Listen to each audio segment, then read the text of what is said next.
Hello friends, नमस्कार। Latest stock update में आपका स्वागत है और इस वीडियो में हम बात कर रहे हैं डिलीवरी लिमिटेड की।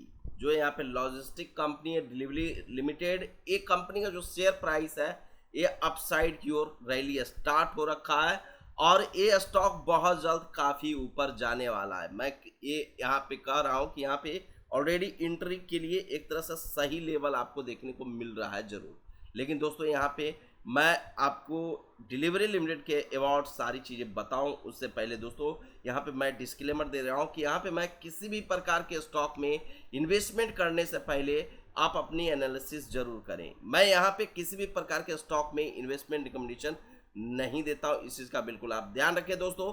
और जितना हो सके वीडियो को लाइक एंड चैनल को सब्सक्राइब करके जरूर चलिएगा, जिससे आने वाला अपडेट आपको रेगुलर बेसिस पे मिलता रहे।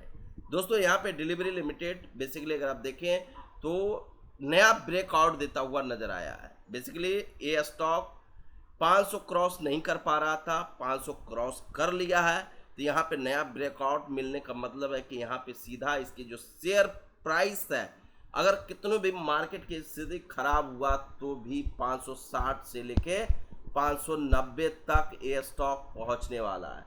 अगर मार्केट में सब कुछ नॉर्मल रहा तो 600 रुपया से लेके 650 रुपया तक टारगेट प्राइस हो सकते हैं। प्लस बुल केस मार्केट में देखने को मिला तो 700 रुपया आपको देखने को मिल सकते हैं एक साल के अंदर अंदर, 1 ईयर के अंदर अंदर। तो एक साल के अंदर अंदर आपको इतना शेयर प्राइस देखने को मिल सकता है। तो इस तरह के कुछ यहाँ पे नज़रिए हैं जो एनालिस्ट लोगों का मानना है। बेसिकली यहाँ पे अगर मैं बात करूँ डिलीवरी लिमिटेड की तो बीते 6 मंथ में यहाँ पे रिटर्न आपको 23%, 1 मंथ में 15%, 5 डेज की अगर हम बात करें तो 7% और 1 डे में थोड़ा गिरावट जरूर है। 5 डेज तक में यहाँ पे देख सकते हैं कि शेयर प्राइस में अच्छी खासी रैली देखने को मिला डिलीवरी लिमिटेड के अंदर। अब अगर मैं बात करूँ इस कंपनी की तो बेसिकली कंपनी करती क्या है, तो सबसे पहले अगर मैं बताऊं कि यहाँ पे कंपनी डिलीवरी लिमिटेड इंडिया का लीडिंग इंटीग्रेटेड लॉजिस्टिक्स सप्लायर यानी एक्सप्रेस डिलीवरी कंपनी है। यहाँ पे logistics supplier and express delivery दोनों में काम करती है। बेसिकली इनका अगर मैं बात करूं तो यहाँ पे जो इन्वेस्टर हैं वो बहुत ज़्यादा कॉन्फिडेंस में है, कॉन्फिडेंट है एक तरह से कह सकते हैं, क्योंकि यहाँ पे कंपनी लॉस से प्रॉफिट में आ गई है। लॉस से क्या आई है, प्रॉफिट में। कंपनी पहले लॉस कर रही थी तो भी इसका शेयर प्राइस 400 रुपये के करीब करीब आपको देखने को मिल रहा था, और अगर आप देखें कंपनी प्रॉफिट कर रही तो भी अगर उतना ही रहेगा तो कोई मतलब नहीं बनता है। अगर आप देखें ईयर ऑन ईयर बेसिस पे तो कंपनी का लॉसेस पहले देखने को मिल रहा था, जो आप यहाँ पे नज़र डाल सकते हैं कि कंपनी लॉस कर रही थी और यहाँ पे अब कंपनी यहाँ पे कंटिन्यू प्रॉफिट कर रही है। मार्जिन में इम्प्रूवमेंट देखने को मिला और कंपनी का ऑपरेटिंग प्रॉफिट यहाँ पे इंक्रीज हुआ। तो यहाँ पे लॉन्ग टर्म इन्वेस्टमेंट की अगर हम बात करें तो यहाँ पे इन्वेस्टर का जो मानना है कि काफ़ी अच्छा ग्रोथ देखने को मिल सकता है इस सेक्टर के अंदर अंदर, यानी इन्वेस्टर का सेंटिमेंट यहाँ पे पॉजिटिव नज़र आ रहा है। प्लस अगर हम बात करें इसका जो ग्रोथ है ई कॉमर्स के अंदर या पीटीएल की अगर हम बात करें, पीटीएल जो पार्ट ट्रक लोड होता है उसकी बात करें, या फ्रेट सप्लाई चेन सर्विसेज, इसका रेवेन्यू में बहुत ज़्यादा सपोर्ट मिल रहा है। तो यहाँ पे अगर यहाँ पे सपोर्ट मिलता रहा कंटिन्यू तो एक तरह से शेयर प्राइस में काफ़ी अच्छी उछाल देखने को मिल सकता है। कुछ ब्रोकरेज यहाँ पे अभी भी सॉरी पॉजिटिव यहाँ पे मान के चल रहे, पॉजिटिव इनका मतलब व्यू है अभी भी इस स्टॉक को लेके, क्योंकि यहाँ पे अभी भी स्टॉक है जो 52 वीक हाई पे है फिर भी, लेकिन यहाँ पे रिस्क थोड़ा सा जरूर ज़्यादा रहता है क्योंकि ऑलरेडी स्टॉक है जो 52 वीक हाई पे है। लेकिन अगर मान लिया जाए अगर फ्यूल कॉस्ट इन्फ्लेशन देखने को मिला, अगर फ्यूल प्राइस यहाँ पे बढ़ा, अगर 5 से 6 रुपया भी अगर फ्यूल प्राइस बढ़ रहा है तो इसका इम्पैक्ट इस कंपनी के ऊपर तुरंत पड़ जाएगा, क्योंकि इनकी प्रॉफिट डाउन हो सकती है। और रीज़न क्या कि अगर फ्यूल कॉस्ट बढ़ेगा तो कंपनी का कहीं ना कहीं मार्जिन से एक तरह से समझौता करना पड़ेगा। तो इस चीज़ को आप समझ लीजिएगा कि यहाँ पे एक दिक्कत हो सकता है। प्लस मार्केट में कंपटीशन अगर आप देखें तो लॉजिस्टिक और ई कॉमर्स प्लेयर्स हैं जो बहुत सारे हैं यहाँ पे, उसी तरह से यहाँ पे डिलीवरी भी है।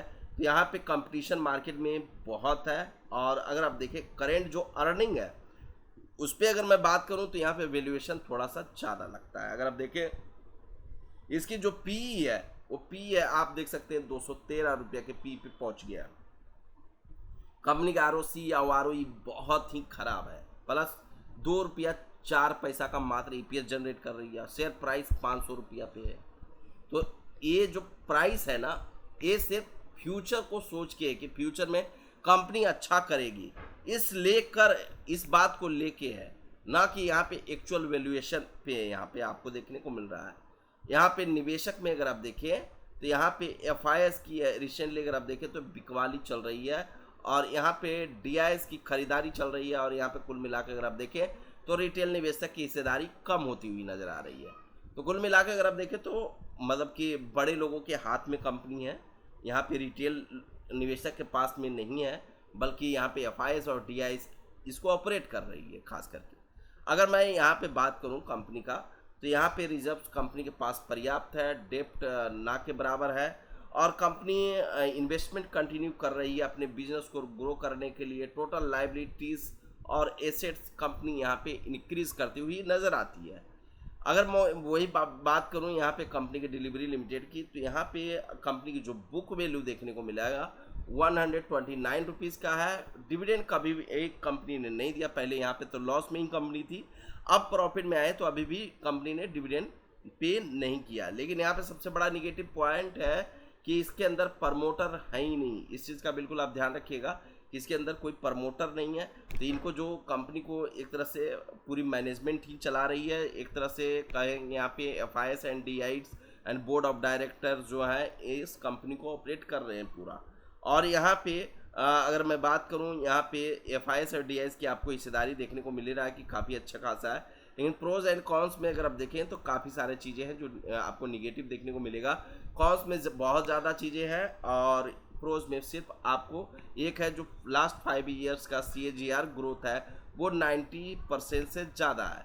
अगर इनके सेक्टर में अगर मैं बात करूं तो यहाँ पे कंप्यूटर में अगर आप देखें कंटेनर कॉर्पन यहाँ पे आपको देखने को मिल रहा है, साइडोफैक्स technology, blue dart, transport corp, TVS supply, VRL logistic, ये मतलब कि एक तरह से कंप्यूटर है इनके। लेकिन मार्केट कैप में अगर आप देखें तो सबसे ज़्यादा मार्केट कैप किसका है? डिलीवरी लिमिटेड का, यानी लार्जेस्ट प्लेयर है जो यहाँ पे डिलीवरी लिमिटेड आपको देखने को मिल रहा है। और यहाँ पे कंपनी एक तरह से क्वार्टरली रिजल्ट्स भी अच्छा दे रही है। अगर दिसंबर या और मार्च की अगर आप देखें तो कंपनी का रिजल्ट्स ऑलमोस्ट ठीक ठाक देखने को मिला है, और मार्जिन में भी इम्प्रूवमेंट देखने को मिला है। तो ये सब सारी चीज़ें था जो यहाँ पे डिलीवरी लिमिटेड से मुझे आपको अपडेट देना था दोस्तों। और दोस्तों अभी तक आपने वीडियो को लाइक नहीं किया है तो वीडियो को अधिक से अधिक लाइक करें, और साथ में आपसे रिक्वेस्ट करूंगा हाइप जरूर दे दीजिएगा वीडियो को। और दोस्तों यहाँ पे मैं किसी भी प्रकार के स्टॉक में इन्वेस्टमेंट रिकमेंडेशन बिल्कुल भी नहीं देता हूँ, इस चीज़ का बिल्कुल आप ध्यान रखिएगा।